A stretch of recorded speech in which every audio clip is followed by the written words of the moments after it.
The man known to history as Matthew Hopkins, who would famously become known as the Witchfinder General, was born in Great Wenham, in Suffolk, in England, around the year 1620.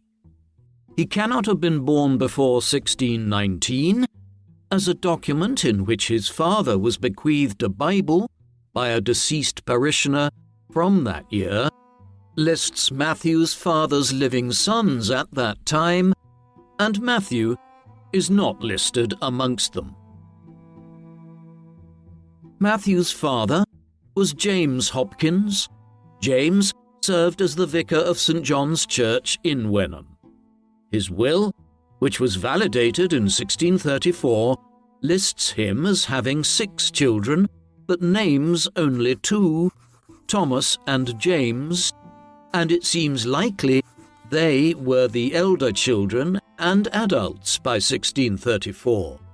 The will conversely assigned the care of the remaining 4 children to his widow, which is in line with Matthew still being a minor at that time.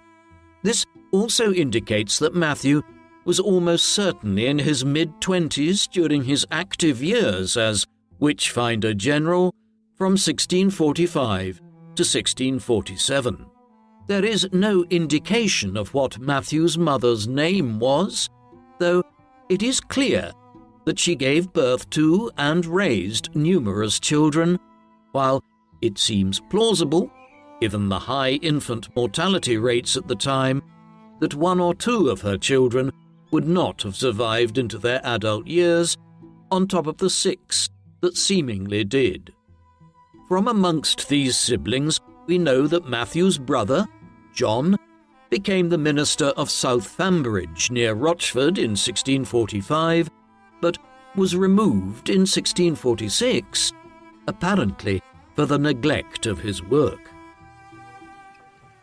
Aside from these details concerning Matthew's family, we have practically no information about Hopkins' early life, though we can conjecture at what sort of life he would have led in the small settlement of Wenham.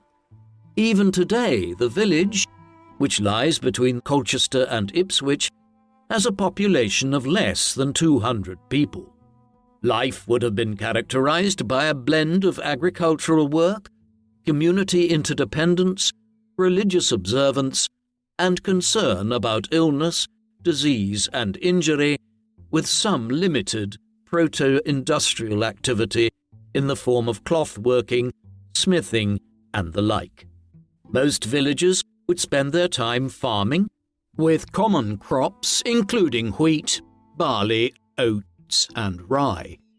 Livestock such as sheep, cows, pigs, and chickens were also vital for sustenance and trade.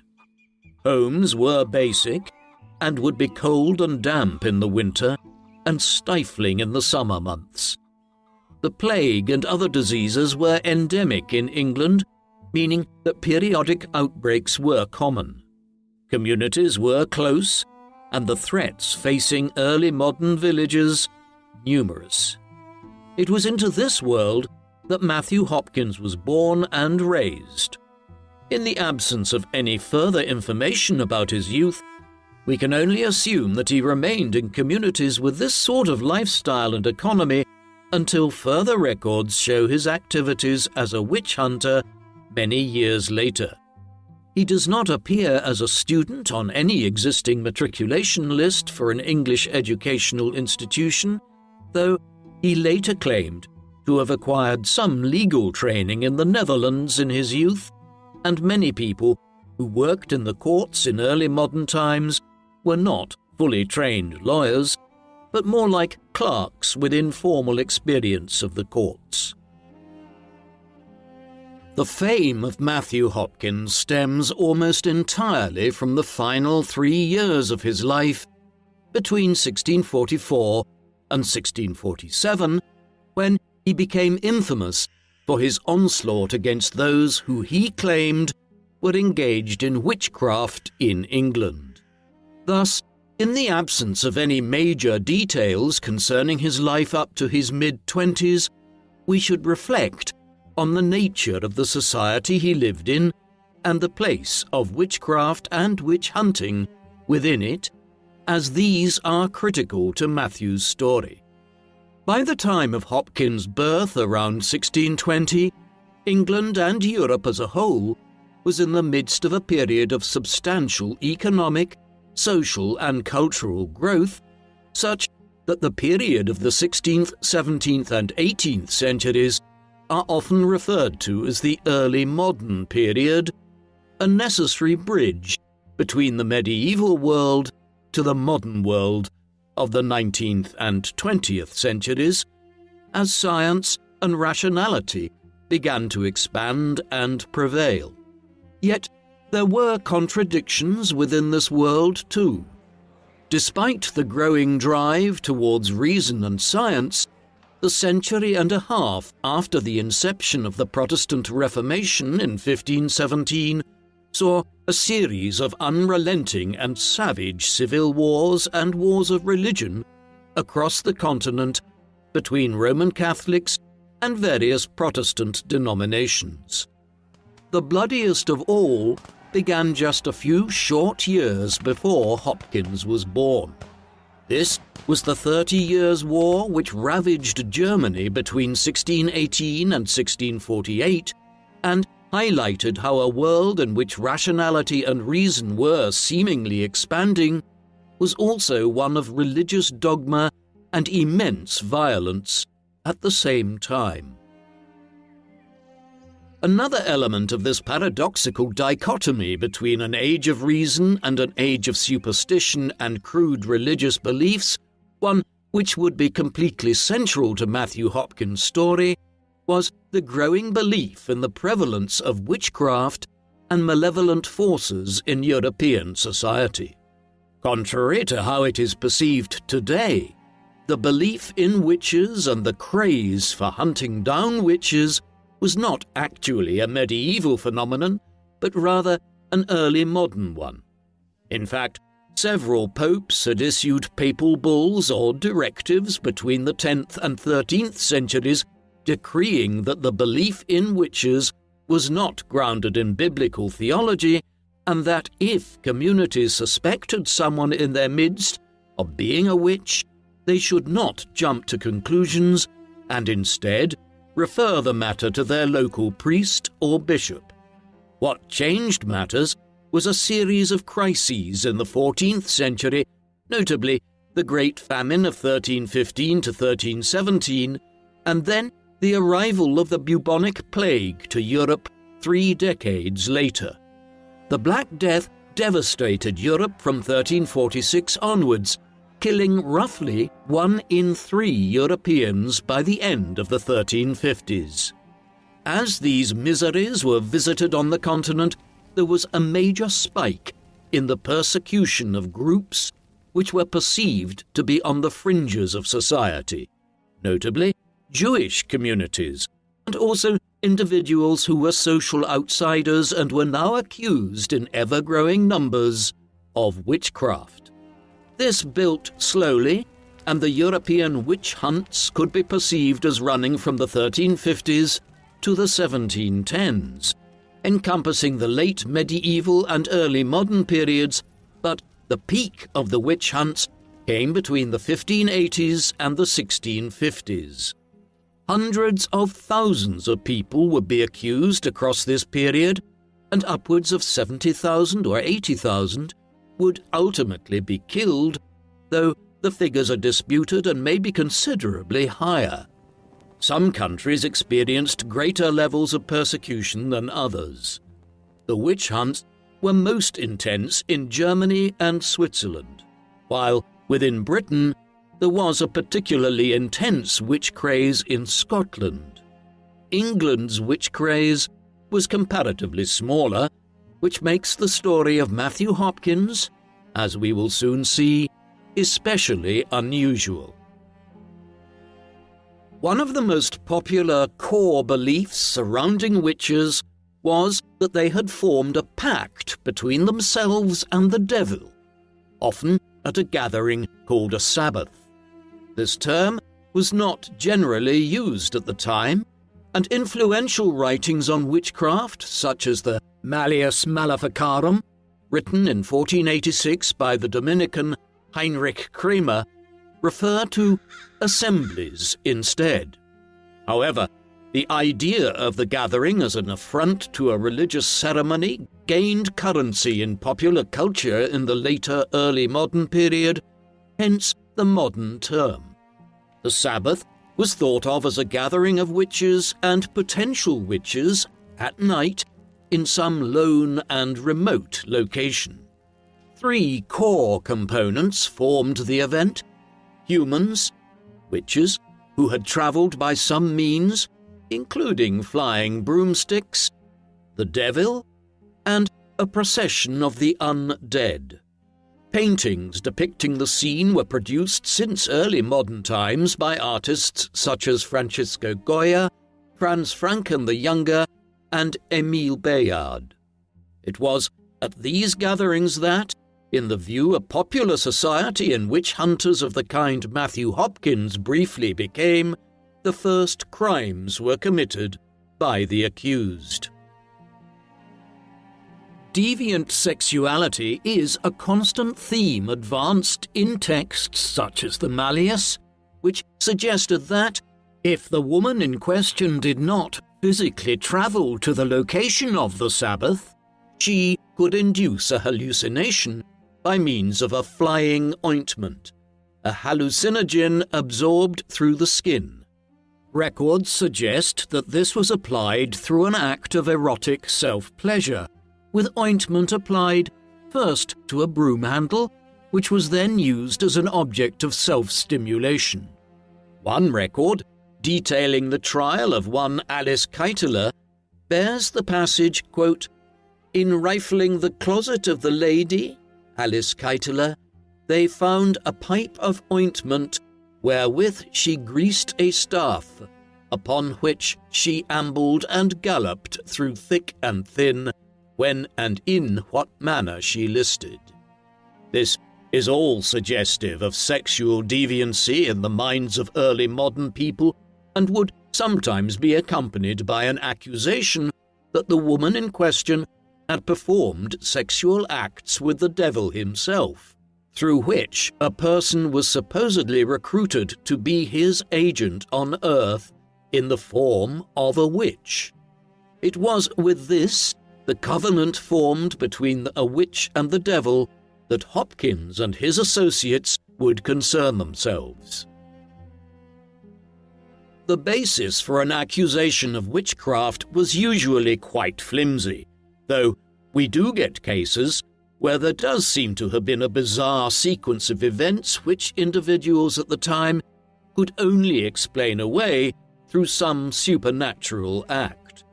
Both men and women were tried for witchcraft during the early modern period, but it was overwhelmingly women who made up the ranks of those forced into the dock, often having endured hours of torture and interrogation. Over 80% of all those who were accused of witchcraft were women. There was a common trend amongst the accused, namely, that they were women who lived alone in a household without a male head. This meant that widows who had not had children or suffered miscarriages or the death of their children in infancy, or spinsters who had never married, were the most common targets of witchcraft accusations. In such close-knit communities, such women often did not live in the same manner as other people. Left to fend for themselves, the roles in the community often assigned to women in nuclear households could not be performed by widows and spinsters living alone in this way. Similarly, many of the men who found themselves accused of witchcraft were often unmarried or were individuals who were considered to be eccentric or social outsiders.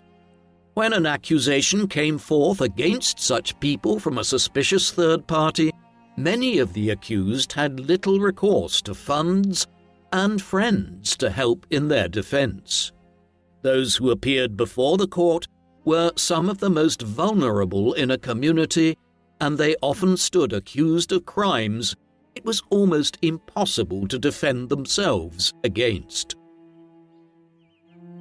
While the scale of the witch hunts in England was relatively limited, there were unique aspects to it which would influence the manner in which Matthew Hopkins carried out his work in the mid-1640s. For instance, witchcraft had been formally criminalised through the Witchcraft Act in one of the parliaments of King Henry VIII in 1542. The Act was repealed in 1547 following the accession of King Edward VI, but it was reintroduced in 1562, not long after Queen Elizabeth I came to the throne, and so witchcraft was punishable by death in England in the late 16th and 17th centuries. This meant that, unlike some other European countries, in England, witchcraft was considered a criminal rather than exclusively religious offence. Because of this, witches tried after this period were not burned alive, contrary to much popular belief, but hanged. Burning at the stake was a particularly nasty method of execution reserved in England for heretics, but as witches were tried in civil rather than ecclesiastical courts, they were legally regarded as criminals rather than heretics. In the late 16th century, laws were reformed to allow witches to be tried and sentenced to death in local courts. That witchcraft was criminalized by the state is an indication of how serious a crime it was considered to be.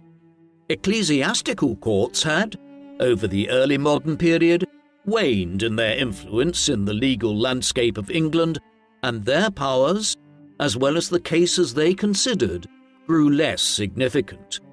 The passing of a law against witchcraft, making it an offence which could be tried by the state rather than the church, suggests that this was a crime considered by the prevailing authorities in the 1540s to be serious, potent, and real. There were specific events which were occurring in England both shortly before Hopkins was born and during his lifetime, which led to an intensification of sentiment concerning witchcraft there in the middle of the 17th century. Firstly, in 1603, King James VI of Scotland had succeeded Queen Elizabeth I to become King James I of England and Ireland and VI of Scotland. We have already seen that the witch craze was considerably more intense in Scotland than it was in England. The succession of a Scottish monarch to the English throne and the arrival of Scottish nobles and courtiers to London from 1603 onwards saw a transplantation of Scottish attitudes towards witchcraft to England. Indeed, the new king was himself a student of witchcraft. In 1597, 6 years before he succeeded Elizabeth in England, James had published a book in Scotland entitled Demonology. His interest in the subject was sparked when a woman who was accused of witchcraft in Scotland had stated at her trial that Satan had spoken to her and proclaimed that King James was his greatest mortal enemy on earth. Upon hearing that his name had been mentioned during the trial of this accused woman, James demanded that she be brought before him at the royal court so that she could repeat her testimony in person. In light of his firm Protestantism, James was doubtlessly pleased at being named Satan's greatest threat and arch foe in the mortal realm.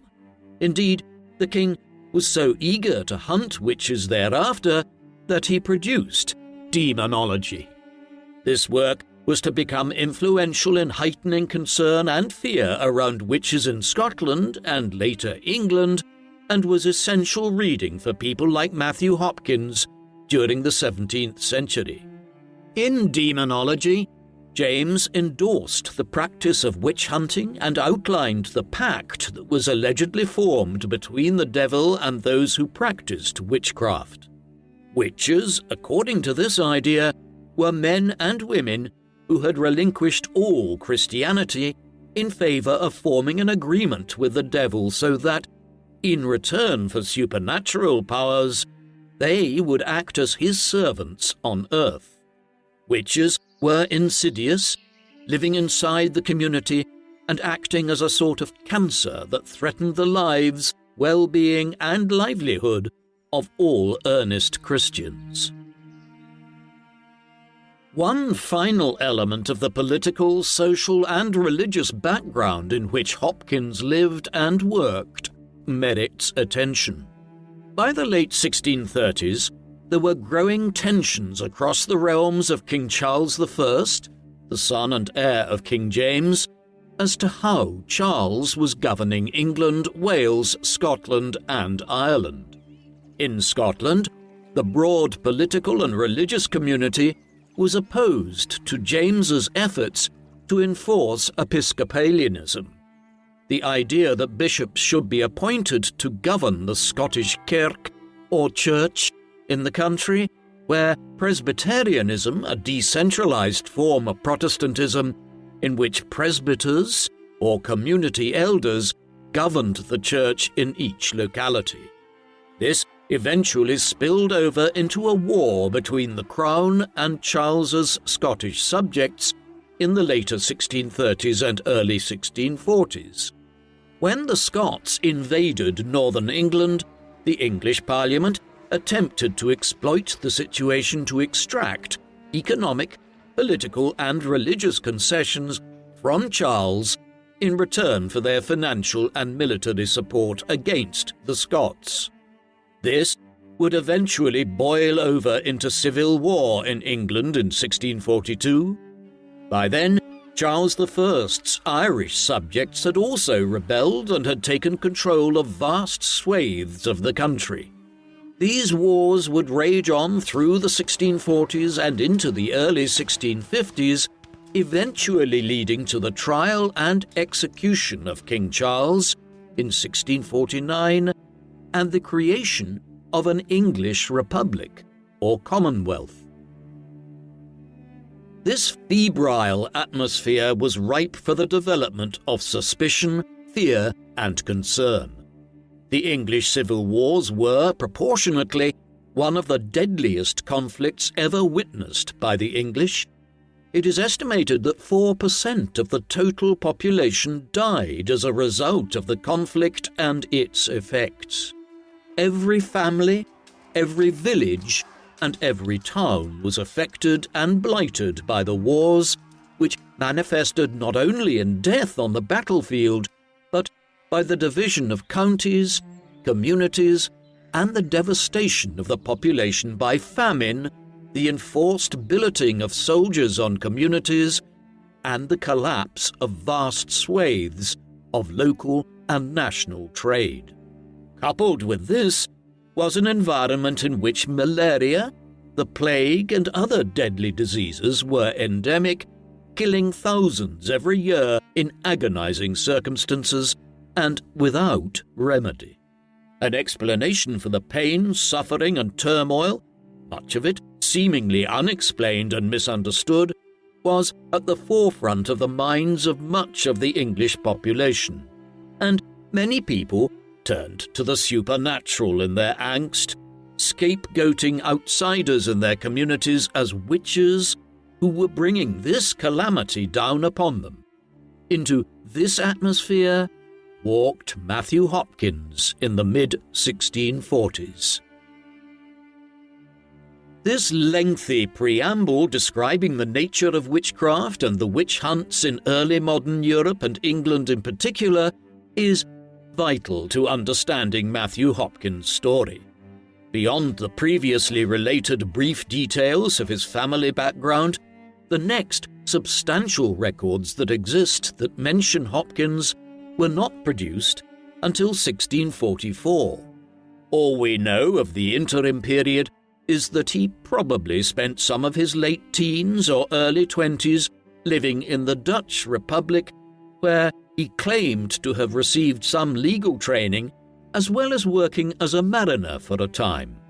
His legal training no doubt aided his later work in bringing witches to trial, while his time spent at sea amongst seamen, a community who were notoriously superstitious and favoured astrological studies as a way of determining when was a lucky time to sail and so forth, doubtlessly informed his worldview in later years. The later records indicate that Hopkins had come to live in Manningtree in the county of Essex by 1644 on what is now the northernmost edge of the county, located next to an estuary.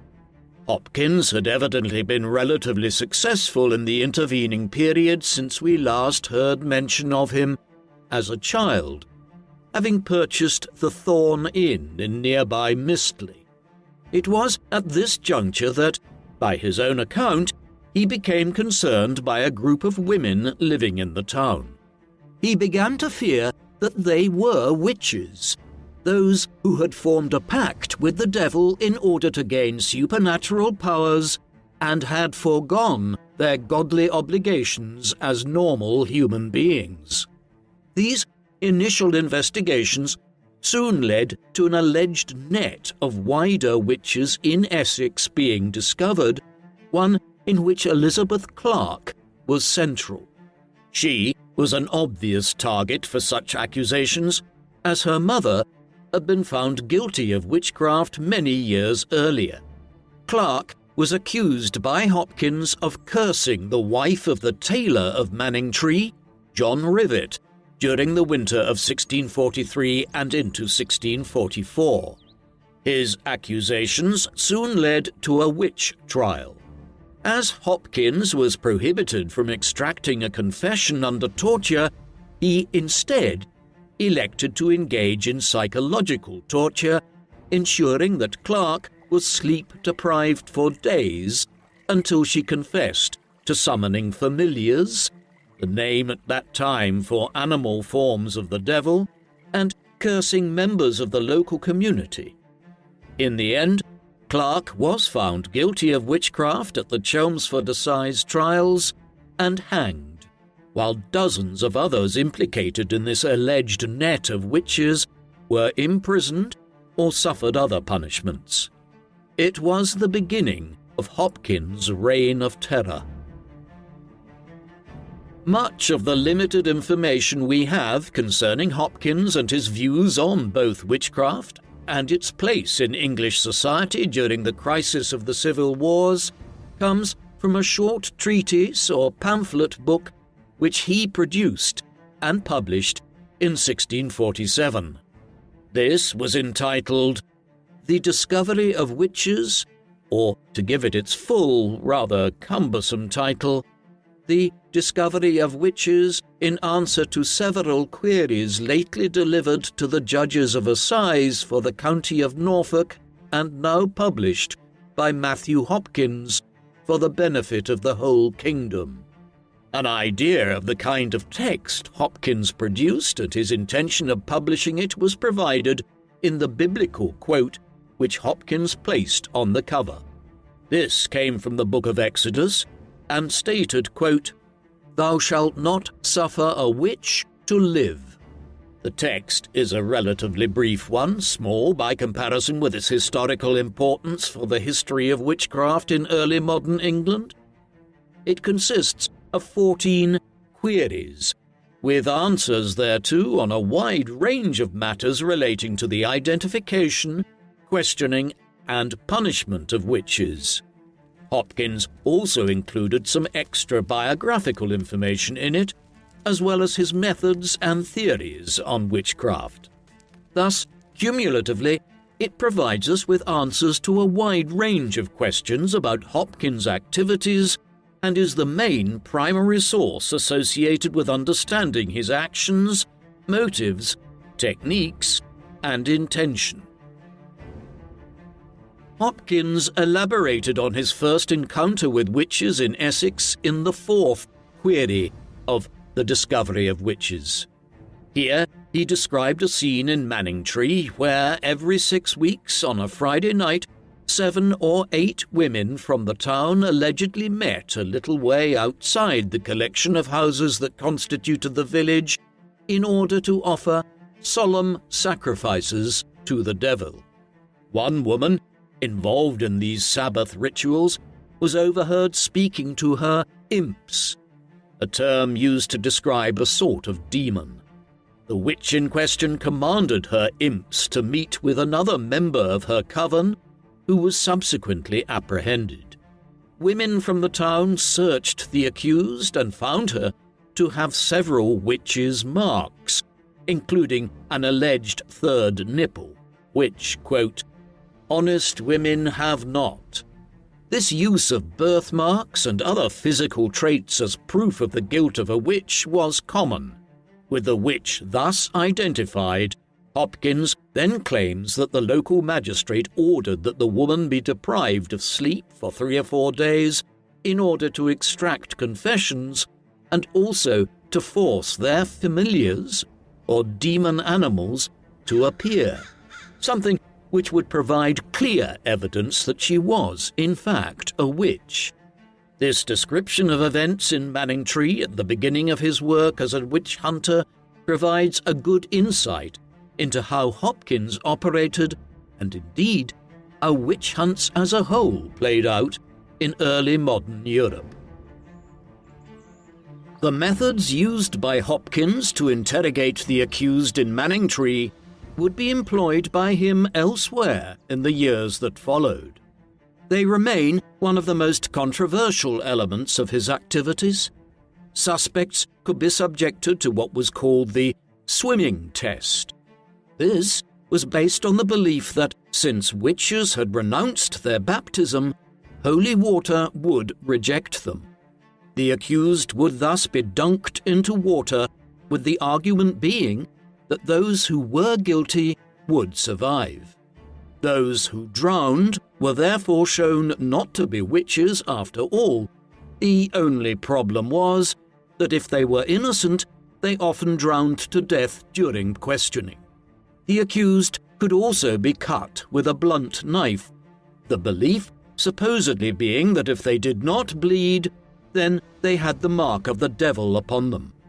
Hopkins replied to critics of the swimming test that the evil and cruelty of the devil was not suspended, even for his followers. The devil would promise his witches that the swimming test would not kill them, that they would be safe when ducked underwater and survive. This was yet another example of his treacheries. The devil did not step in to protect the witches, and they drowned. To Hopkins, even those who drowned could be witches who had fallen foul of the devil's deceit. Another way to extract specific confessions was, as we have seen in the Manningtree instance, through sleep deprivation. The accused would be kept awake by Hopkins for days on end, leading them to enter a mental state where the line between reality and hallucination was blurred. The women subjected to this practice would become so exhausted that they would believe that dreams were in fact true and often formed the basis of many confessions. This latter point was particularly valuable for Hopkins and his associates. Although the popular perception today is of witches simply being lynched without due process by local communities, in reality, those who were accused of witchcraft had the right to a trial and due process. Legally, to find a person guilty of witchcraft, a confession had to be extracted from the accused person themselves. Thus, Hopkins was operating in the mid-1640s as Witchfinder General within a legal framework. But, in reality, the confessions he acquired were generally obtained under torture, which is not a reliable method of extracting accurate confessions. The quote-unquote evidence collected from the first witch Hopkins questioned in Manningtree was used as the basis for the start of a wider witch hunt in Essex by Hopkins in 1644. Women, often under torture and duress, gave the name of other members of the community who they claimed had also sold their souls to the devil during Sabbath meetings. This created a domino effect where a greater and greater number of women were indicted for the crime of witchcraft, something that was common in witch hunts all across early modern Europe.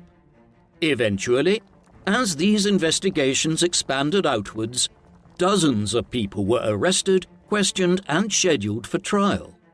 Such were the harsh methods employed by Hopkins that before the case even came to trial in the town of Chelmsford in the summer of 1645, 4 were already dead. 25 were sent to trial, and eventually over half of these were found guilty and hanged. In the Discovery of Witches, Hopkins concluded the segment discussing this initial hunt in Essex by suggesting that the devil was sent in the form of a bear to kill him for his actions in hunting down these witches in his local community, and that this experience inspired him to become a professional witch hunter. This provenance makes the methods of interrogation used by Matthew Hopkins and his band even more insidious. Women, pushed to the point of hallucination by sleep deprivation and psychological torture, were faced with accusations of witchcraft not on the grounds of what they had done, but rather what they had often thought or imagined. A strange dream had years before, which involved anything remotely resembling the Sabbath or animals, could be evidence that a witch had hallucinated she was with the devil or summoning his familiars, actions considered just as grave as if she had attended the devil in person.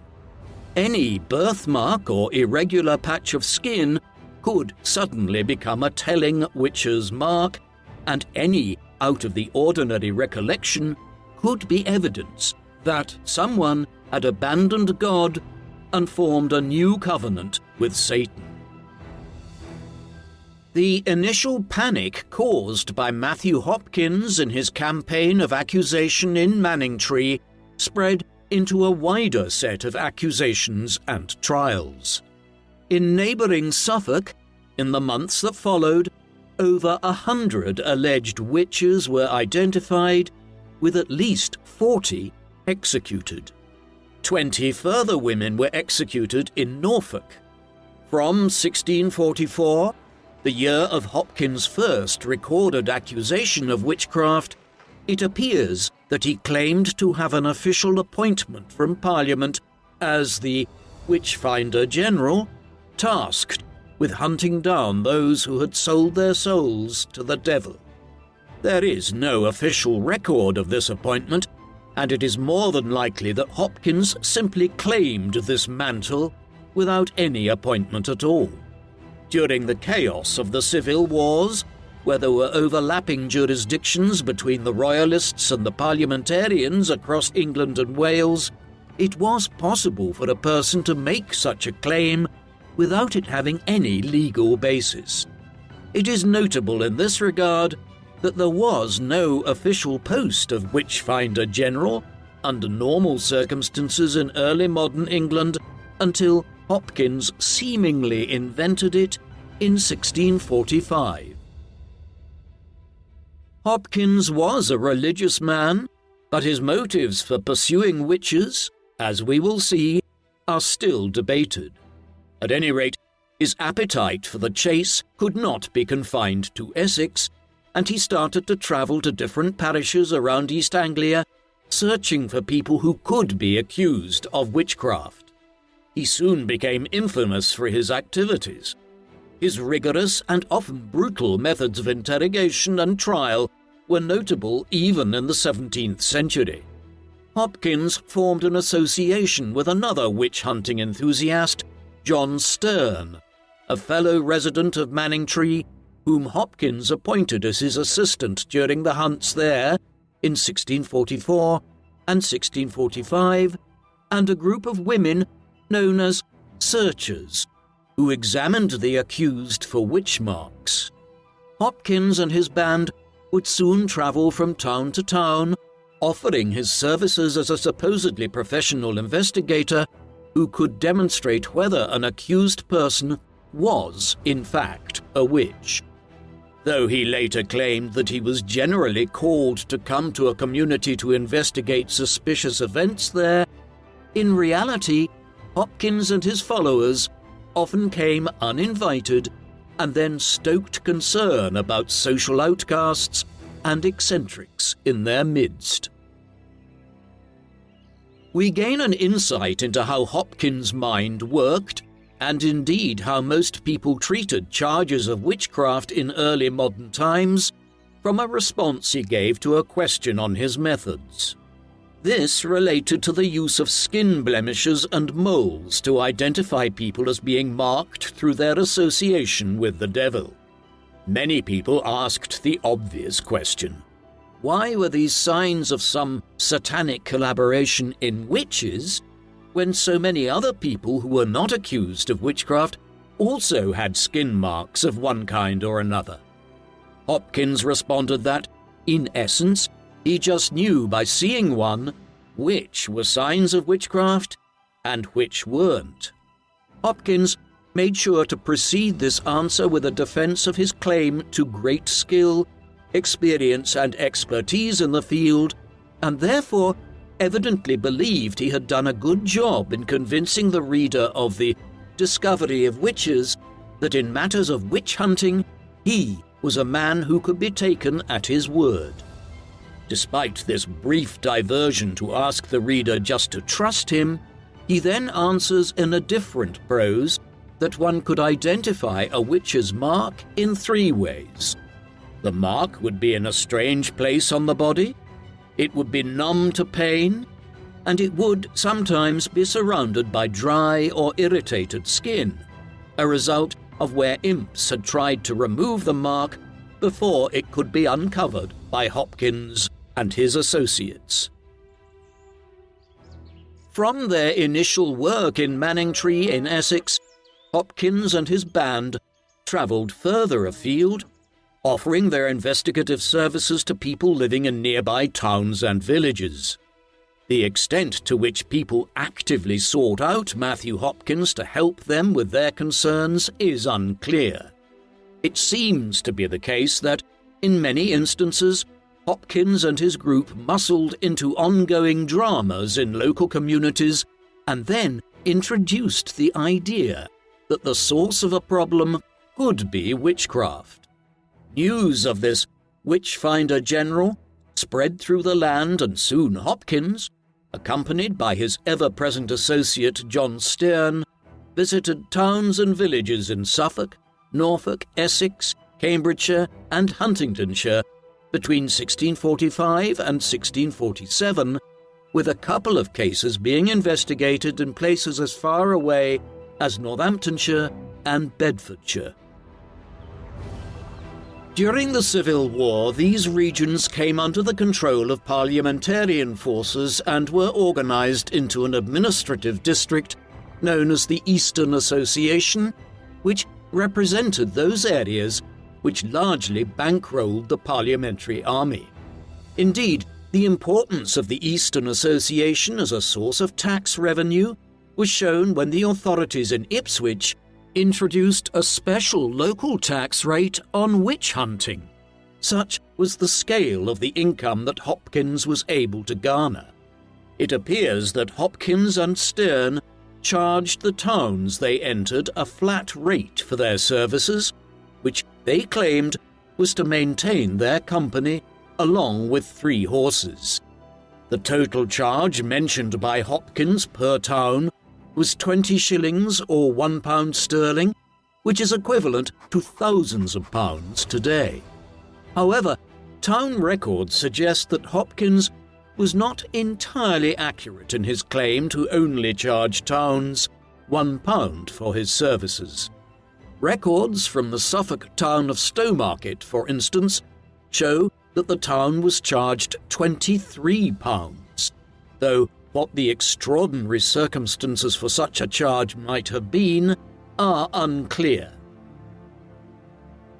As Hopkins, Stern and their other sometime employees moved from region to region, they adduced numerous different reasons for why their victims were engaged in witchcraft. In the 13th query of the Discovery of Witches, Hopkins outlines the sort of relationship which he believed witches had with the devil and the sort of powers that they gained from him once they had submitted themselves to his covenant. There is an attempt at a religious argument, with Hopkins suggesting that God suffered the devil to perform such evil in the world, allowing him to enter as an impostor through the agency of human beings, which in early modern times were witches. The deal made between the devil and his followers was, according to Hopkins, formal, following the same pattern and nature each and every time it was constituted. The devil would, at a Sabbath, held in some distant and remote place, maybe a moor or a heath, address the hopefuls who had gathered there and ask, quote, "What will you have me do for you, my dear and nearest children, covenanted and compacted with me in my hellish league, and sealed with your blood, my delicate firebrand darlings?" To this, the witches would answer that they wanted protection and security in return from Satan if they were to submit to him. First, the witch would be granted protection from discovery, to which the devil agreed to murder anyone who posed a threat or could raise the alarm. He would also ensure that no one stood in the way of the ambitions of the witch in question, allowing them a free path to whatever end they desired without interference from others. The key part of the contract was that Satan would act through the witch to effect these killings, whether through disease or murder, as a physical act.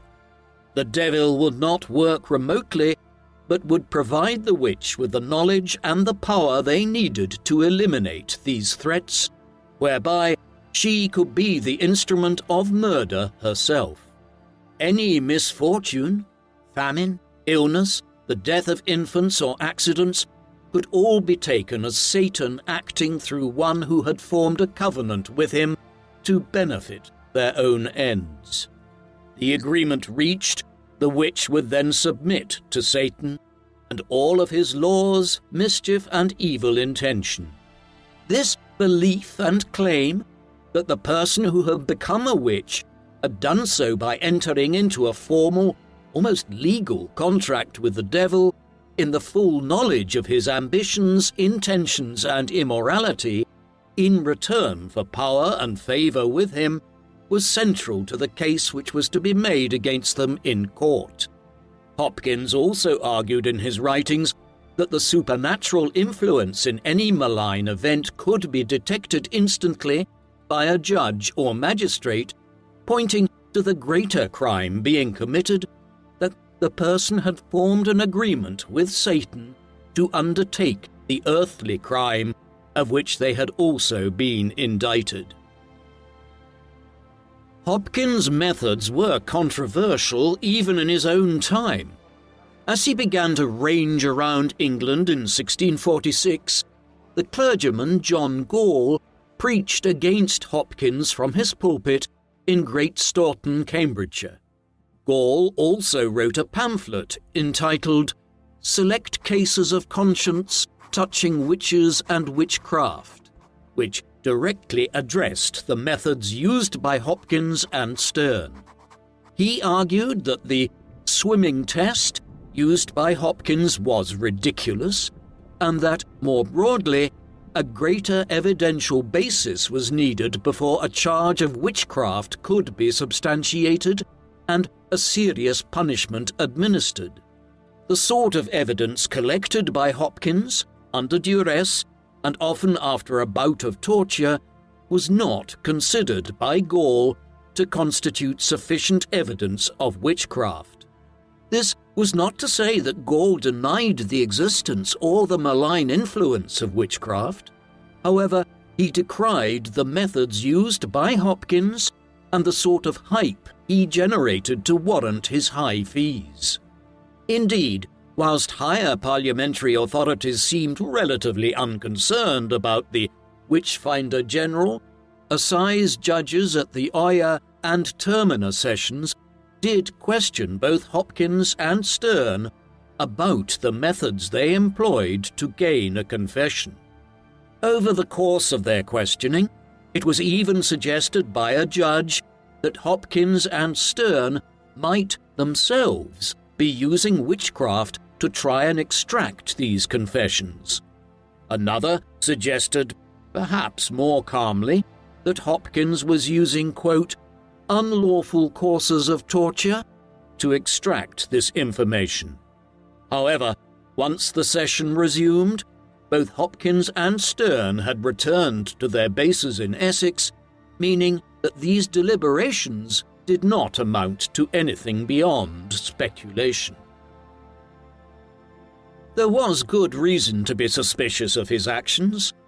Hopkins' own writings demonstrate clearly how these tactics of sleep deprivation provided worthless evidence. His wording makes this plain. Of one such interrogation he wrote that, quote, on the fourth night without sleep, she, the woman apprehended in Manningtree, called in her imps by their several names, and told them what shapes a quarter of an hour before they came in, there being 10 of us in the room. He goes on to describe how, exhausted and deprived of sleep for 4 days straight, the accused woman eventually described 5 familiars who were her accomplices. A white kittling, probably a kitten, called Holt, a fat spaniel dog called Jamara, a greyhound called Vinegar Tom, a black rabbit called Sack and Sugar, and a polecat called News. Having identified these 5 familiars, the witch proceeded to name other witches and her various imps.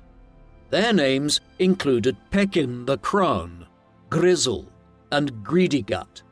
Hopkins eagerly claimed in the next sentence of his pamphlet that, quote, no mortal could invent these names. To the reader today, these are quite plainly the confused and terrified thoughts of an exhausted, pursued, elderly woman being prompted to offer her evidence to incriminate herself after days of sleep deprivation. The scene is illustrated in the Discovery of Witches in a printed image, showing 2 women surrounded by their familiars thus named, with Hopkins watching on from the top of the scene. Hopkins was also sensible of the controversy which surrounded his use of the swimming test and sleep deprivation, and argued that keeping a witch awake brought her closer to her imps and familiars without regard to the effects of sleep deprivation itself, including hallucination. Indeed, the next few entries in Hopkins' pamphlet try and deal with questions over evidence and his use of torture. For instance, in the 10th query, it was stated that, quote, there hath been an abominable, inhumane, and unmerciful trial of these poor creatures, by tying them and heaving them into the water, a trial not allowable by law or conscience, and I would fain know the reasons for that. This appears to present a well-reasoned self-criticism by Hopkins, but he then responded that, whilst it was true that many women had died as a result of the swimming test, it was important to understand how the devil thought and operated with witches.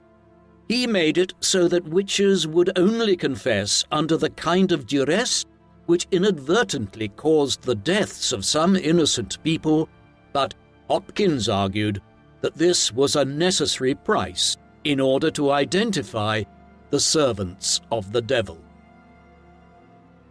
Another controversial feature of Hopkins' work was his legal right to act in the way that he did.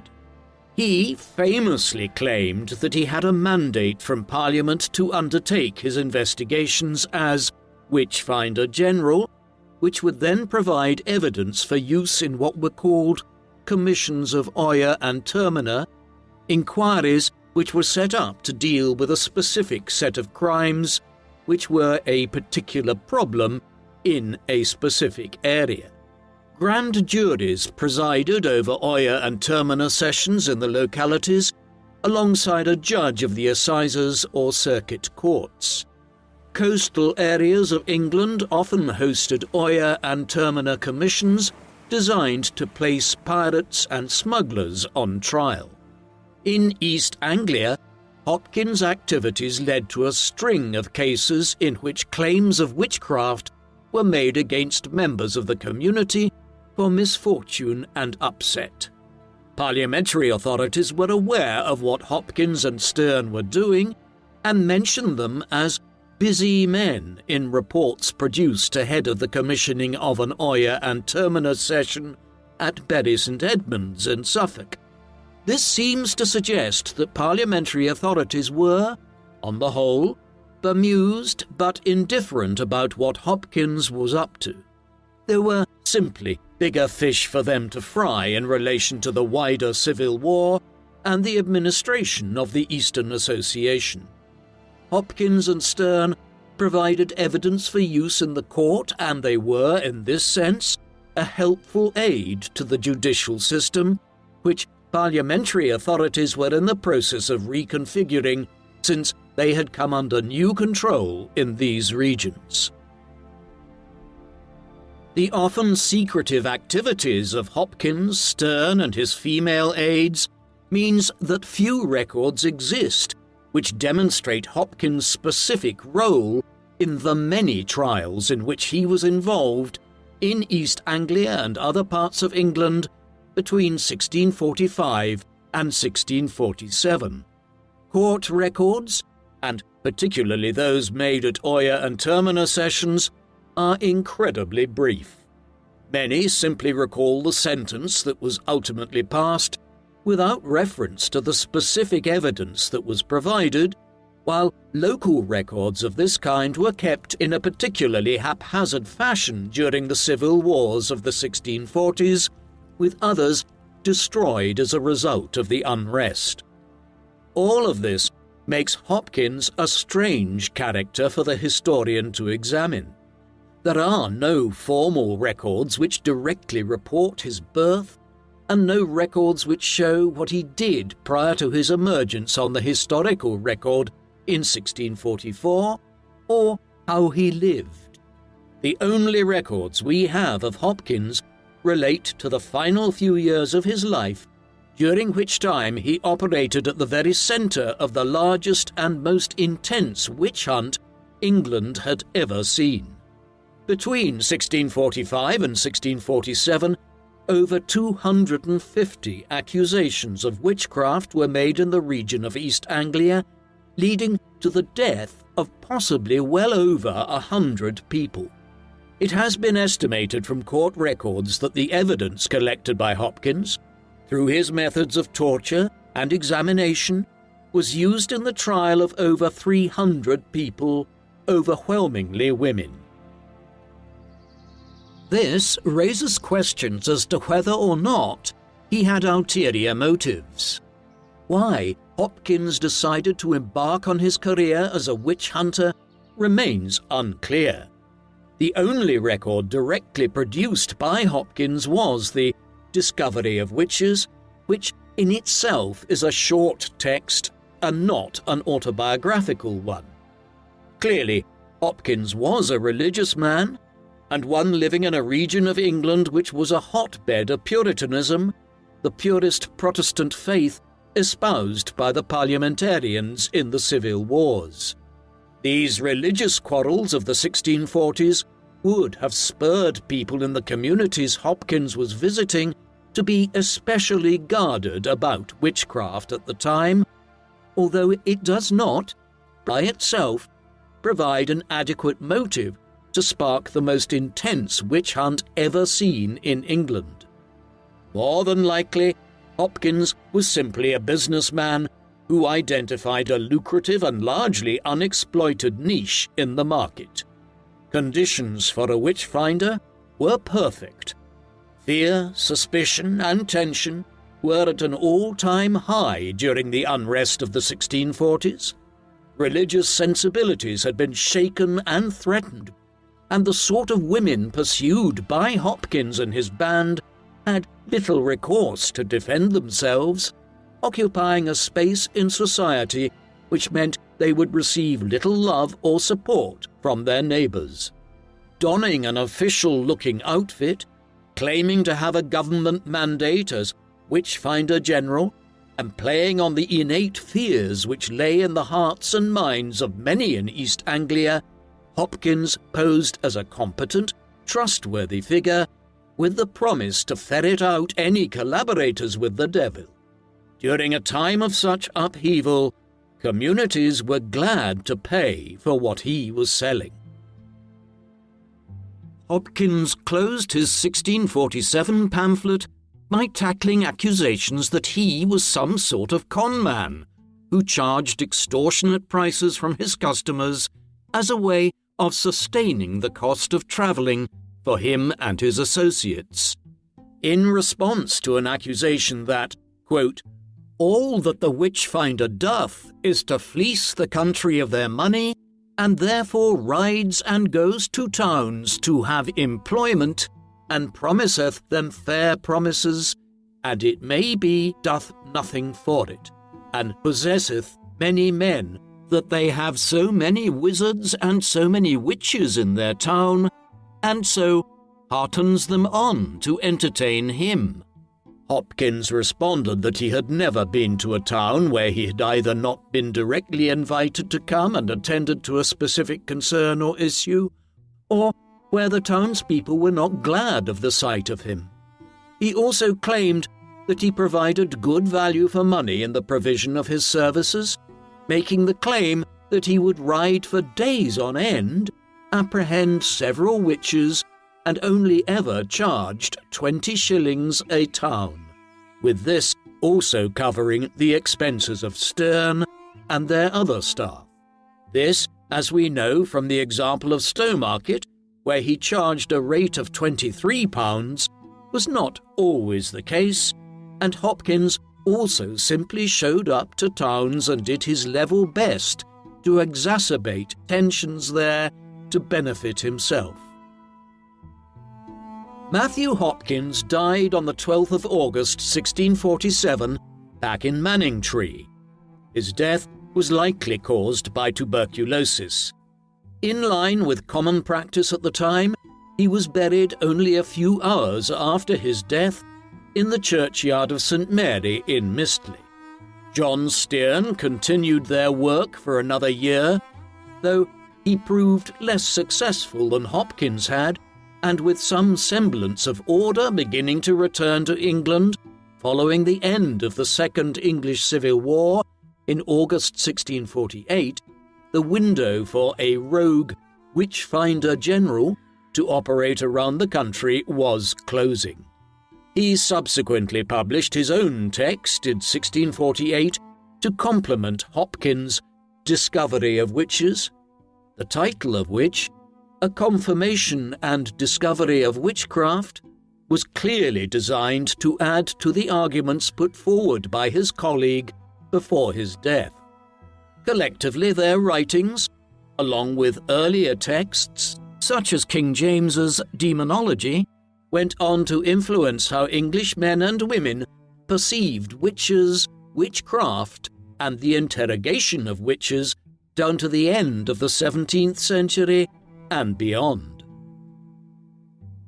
The irony of the story of Matthew Hopkins and his work as Witchfinder General was that by the late 1640s, the witch hunts across Europe were beginning to decline in intensity.